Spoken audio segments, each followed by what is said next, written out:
नमस्कार दोस्तों। आज मैं 26 जनवरी गणतंत्र दिवस पर एक निबंध सुना रही हूँ। महज किरदार ही क्यों, खुद में एक कहानी बनो। हिंदू मुस्लिम तो ठीक है, पहले एक हिंदुस्तानी बनो। गणतंत्र दिवस भारत का सर्वप्रमुख राष्ट्रीय पर्व है। यह पर्व प्रति वर्ष 26 जनवरी को मनाया जाता है। 26 जनवरी 1229 को लाहौर में रावी नदी के तट पर पंडित जवाहरलाल नेहरू ने भारत को पूर्ण स्वाधीनता दिलाने की प्रतिज्ञा ली थी। भारत स्वतंत्र होने पर जब देश को अपना संविधान 1949 में तैयार हो गया तो उस समय 26 जनवरी 1950 को लागू कर दिया गया तथा डॉक्टर राजेंद्र प्रसाद भारतीय गणतंत्र के प्रथम राष्ट्रपिता बने। तब से लेकर प्रति वर्ष 26 जनवरी के दिन भारत में गणतंत्र दिवस मनाया जाता है। देश की राजधानी नई दिल्ली में राष्ट्रपिता इंडिया गेट के पास तिरंगा झंडा को फहराते हैं तथा सेनाओं के तीनों अंगों की ओर से उन्हें सलामी दी जाती है। इसके साथ सेना के अधिकारी और नौजवान अपनी रंग बिरंगी वेशभूषा में हथियारों से सुसज्जित परेड करते हुए निकलते हैं।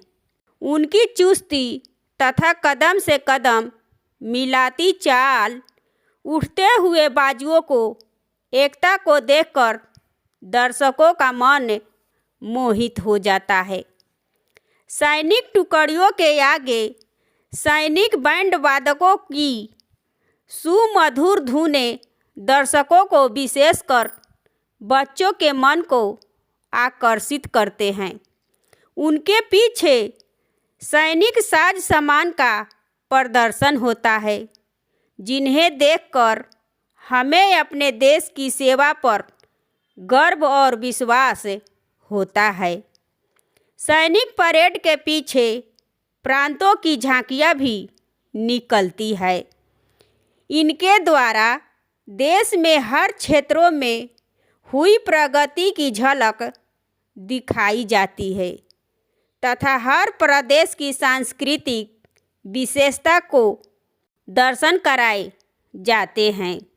सबसे पीछे विद्यालयों के छात्र छात्राएं अपने अपने ढंग से व्यायाम के प्रदर्शन करते हैं।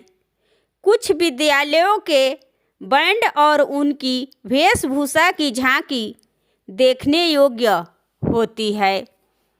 26 जनवरी के दिन प्रांतों की राजधानियों में वहाँ के राज्यपालों को सलामी दी जाती है।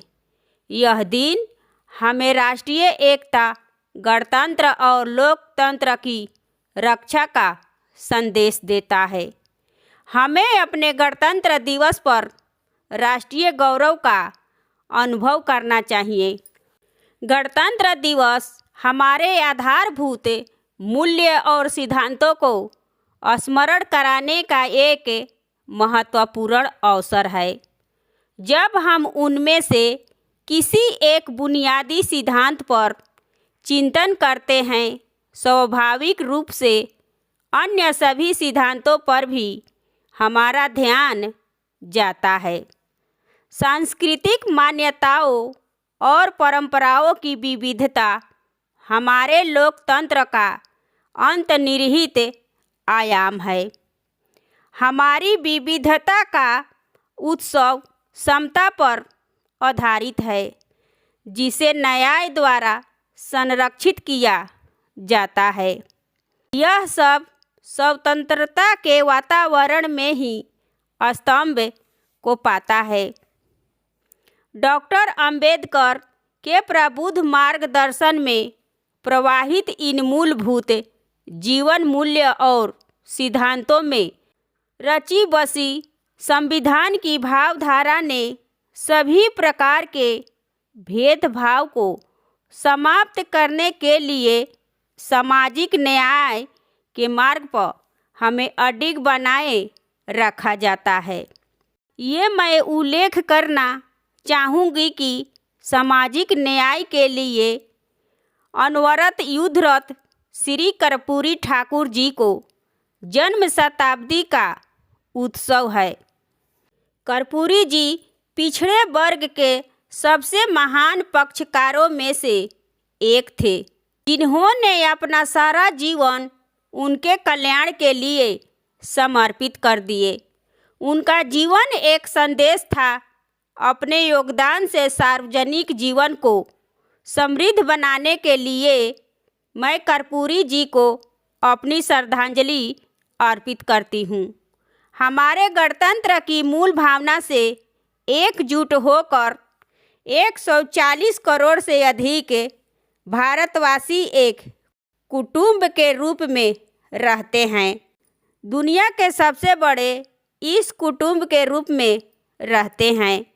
भूगोल द्वारा थोपा गया कोई बोझ नहीं है, बल्कि सामूहिक उल्लास का सहज स्रोत है, जो हमारे गणतंत्र दिवस के उत्सव पर मनाया जाता है। गणतंत्र दिवस भारत का सर्वप्रमुख राष्ट्रीय पर्व है। ये है गणतंत्र दिवस पर निबंध। दोस्तों, ये निबंध आपको कैसी लगी कमेंट करें, और मेरे चैनल पर नए हैं तो मेरे चैनल को सब्सक्राइब करें एवं मेरे वीडियो को लाइक और शेयर करें। फिर मिलूँगी अगले वीडियो में। धन्यवाद।